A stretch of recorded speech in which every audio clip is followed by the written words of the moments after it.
I'm going to go across now to a very special segment that we have for you, where we are reviewing what the performance of your mutual funds have been in 2025. And Alex coming in with more on that.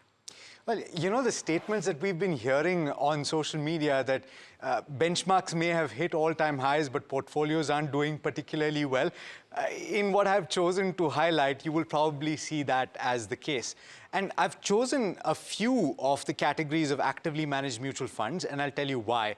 Flexicap, one of the largest categories, actually the largest category as of the end of November. And these are the standout performers during the year. They've actually beaten the benchmark Nifty 500 by a considerable amount. And the benchmark is up 7% in the time frame. That is as of the end of last week, year to date, right? So this is quite a considerable outperformance. On the other hand, you have the weaker performers that have done very, very badly. Samco is actually down as much as 19.5%. And the reason is that they have a very concentrated portfolio and they've borne the brunt of that right here. Let's pull up the multi-cap category and talk about the outperformance versus the benchmark. Here, the benchmark has risen as much as 4.5%, and so the outperformance is relatively lower here. This is because multi-cap category requires fund managers to put at least 25% in small cap and at least 25% in mid-cap. And as you know very well, the broader markets have actually underperformed. Look at the underperformers once again, and once again, Samco stands out as the bottom of the pack, and it's underperformed the benchmark by as much as 12.6% as well. You have small caps and mid caps that I've also highlighted, and the standout really for me here, and I'm going to tell you about the key takeaways, is that all but two schemes in the small cap category have actually had negative returns year to date.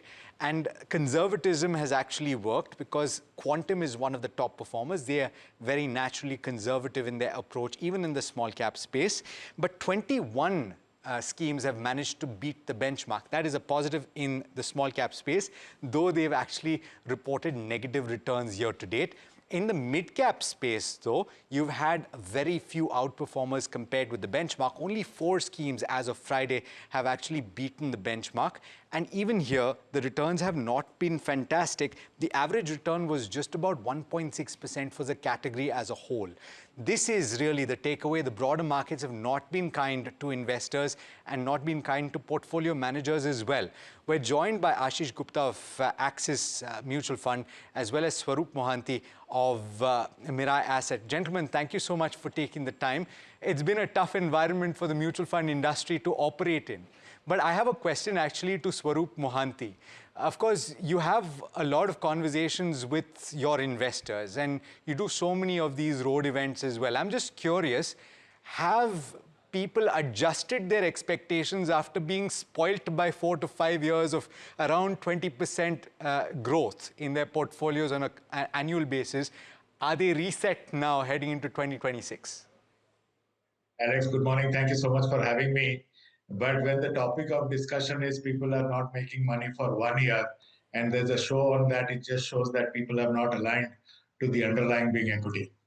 People should not be making money in equity for a year, should not be making money for 2-3 years also.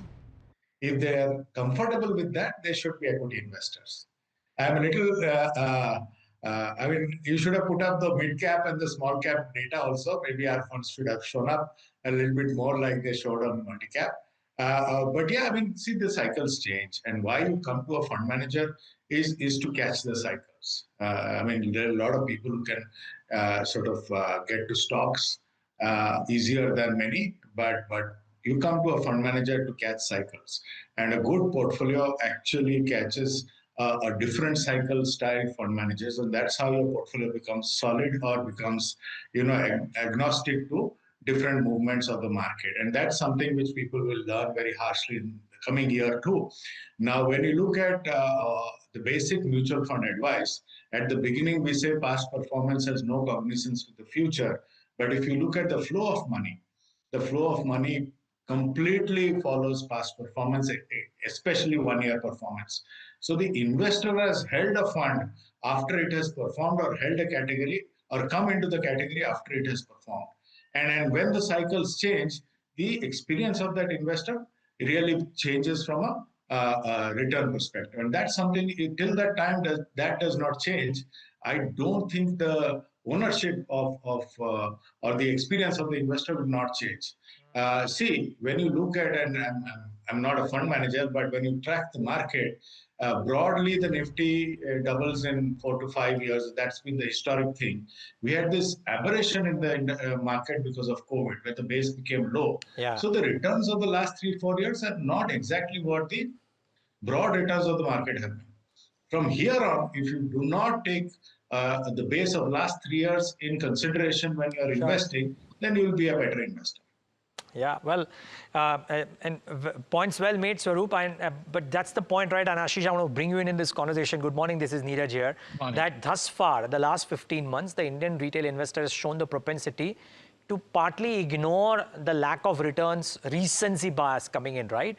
The worry is that what if it doesn't last? Because in the long term, equities will pay off. So what is your expectations, Ashish, that with earnings growth, possibility of a trade deal, etc., all coming into play, can 2026 be a better year for the SMID funds, the mid-cap, small-cap, multi-cap funds? Because those are the ones that have, frankly speaking, lagged. Yeah.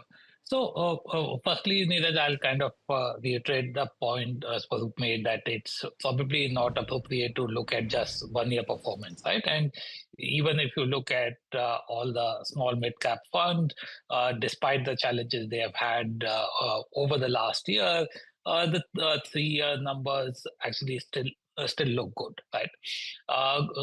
And if I look at what are the things that challenge these funds this year, I think there are two reasons. One is more fundamental, that during the course of the year, there was a slowdown in the economy. There were fiscal and monetary headwinds, and there was slowdown in the economy, which reflected in corporate earnings slowdown.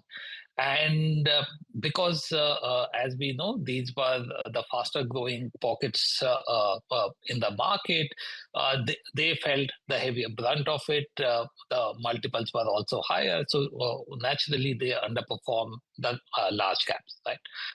If I see, and as you also alluded, that with the pickup in the economy that is visible over the past few months, there is a pickup in earnings growth trajectory that is visible for next year.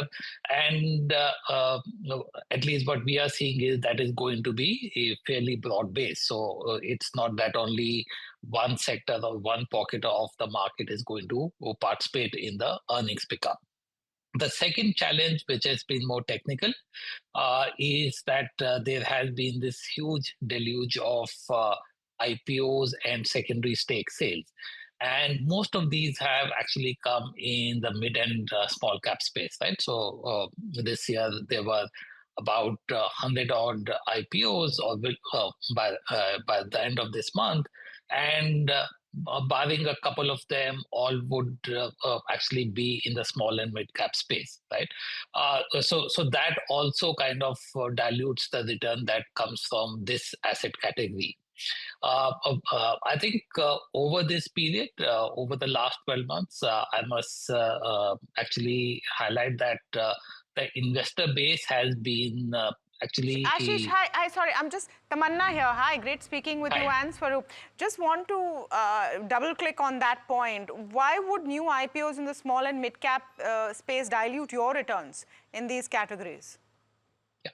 So it is overall how much demand is there and how much supply is there, right? So what happened in, for example, in 2024 is if there is going to be a very large inflows in small and mid cap funds, and that led to a pickup in demand and multiples in that category.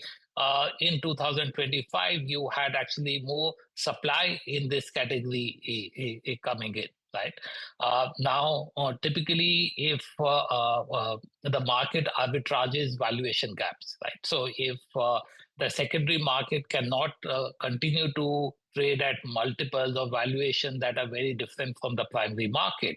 So if primary market supply comes in at a price or valuation that is lower than the secondary market. I agree with that. But, you know, this is, I think we're coming to the crux of the issue. And I'm going to get a very quick word in from Swaroop on this, because you're going to have this pipeline of IPO rush continuing.